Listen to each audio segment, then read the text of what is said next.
Okay, so bonus video. We are going to put this on turbo on battery power. So when you put it on turbo on battery power, it just automatically goes to 25 watts instead of 15. As you can see, we got 10, 15, 25. We're going to go 25 watts. If it's plugged in, it'll actually go up to 30 watts on turbo mode. I believe that is the highest this device will go, is 30 watts. I'm also pretty sure though you can do a manual mode on this, and I believe you can take it up to 30 watts on battery. I'm not going to do that right now. Maybe for grins and giggles I'll do it eventually on a game, maybe this same game at some point, but I just want to show you guys what this thing really is capable of when you put it at 25 watts. And again, mind you, if you plug it in, there's there's an automatic option there to do 30 watts on turbo mode instead if you plug it in, and you can get even better frames. So just keep that in mind.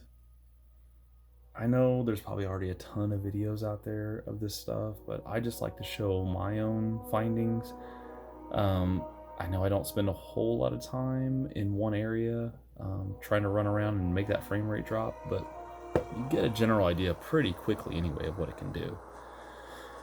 So as you can see, we're hitting probably pretty dang close to what we were previously right here.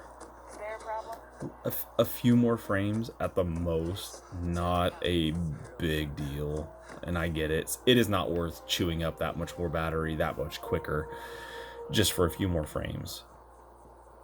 But when we do go indoors, mind you, I'll just show you the settings again real fast. We are still on the same settings as the previous video. Everything's all still the same. Let's go load up the indoor area. Just a huge difference when you're indoors, but nonetheless, I mean, I would say the majority of my gunfights I've gotten into in this game are indoors, so the extra frames certainly help. I mean, look at that. Okay, now it's not just a few frames. It's a lot of frames. We weren't, I don't think, we were barely hitting 60 previously on just 15 watts, which is still amazing. 15 watts, and we're hitting 60 frames per second in a game like Starfield, which is more demanding than it should be, to be honest, but still. I mean, now 60 is the lowest I've dropped. And if I just stand still and stare at something for a minute, I'm sure we'll probably get back to the 80s at some point. Well, I'm looking at too many people and too many things rendering, but there you go, there's the 80s. But nonetheless, I mean, this is just so impressive. Could you imagine if I plugged this thing in? Or let's even imagine if I took it down to 720p just like the Steam Deck. I mean, come on. It's just not a fair fight. Look, I love my deck. I love my Steam Deck. I really do. And like I said in the previous video, I think the battery lasts a little longer. Even when you match the wattage amount on each device, I think the deck does a little better. But this is just incredible. I mean, yeah, we're chewing through battery pretty quick, but nonetheless, I'm impressed with the sheer power of this thing. So we're gonna quit. And I'm going to do one more thing. So here's the deck. We're back to the deck now. See, Steam Deck. Okay, Steam Deck. All right. So we're back to the Steam Deck. I'm going to close Riva. Oh, okay.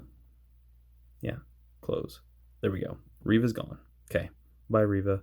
Might as well just shut down Afterburner as well at this point. So here's what we're going to do. We're going to use the Xbox stats instead. Which, if I just go here... Okay, it's got to do Xbox things first. Yep, it thinks I'm still playing on the Ally. And yes, I call it the ROG Ally instead of ROG because, well, one syllable versus three syllables. So, and in my opinion, ROG spells ROG. So there you go. I know what it stands for. Republic of Gamers, but ROG, it's just much quicker than ROG.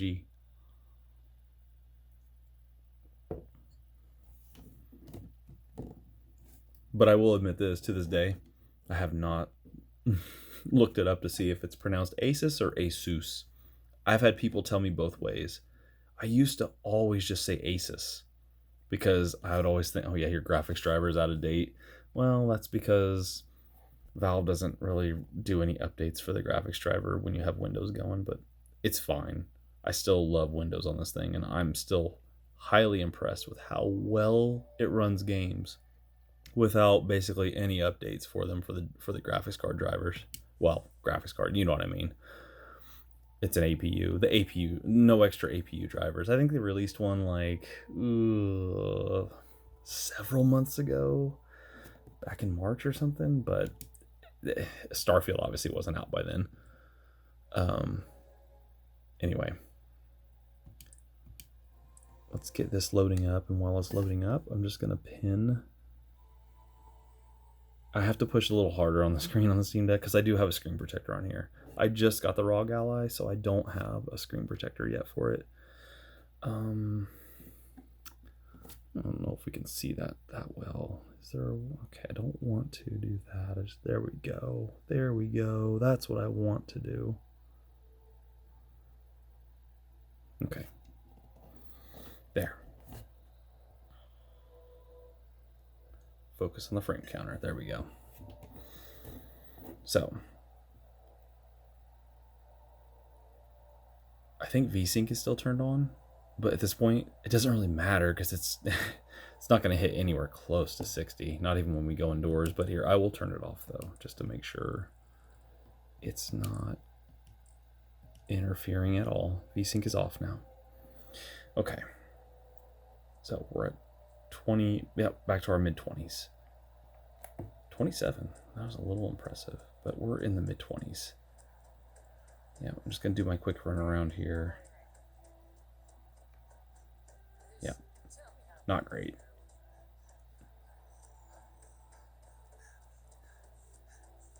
Would certainly prefer higher frames, but I get it. The deck's working with what it can work with, and that's it. But here we go.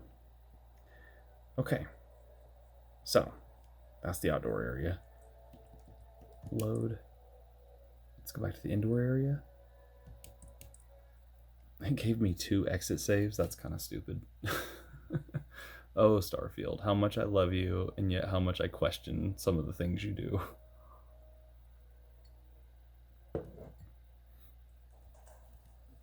Mind you, I don't game as much as I used to either. I know I should be much farther in Starfield considering how long it's been out now, but okay, I'm not gonna lie. I really thought this would only get into the mid-40s. Okay, this is impressive. This is impressive for indoors on the deck. This is almost even with what we got on the ROG Ally indoors with no VSync. Well, okay, this is 720p though at half resolution, so 360p.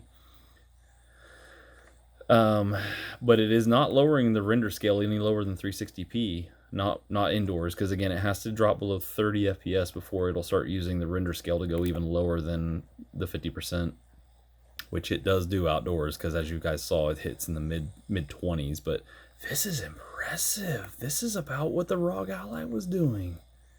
Again, ROG Ally though was at 540p, rendering at 540p, and then upscaling, and this is rendering at 360. But still, this ain't bad on such a small screen.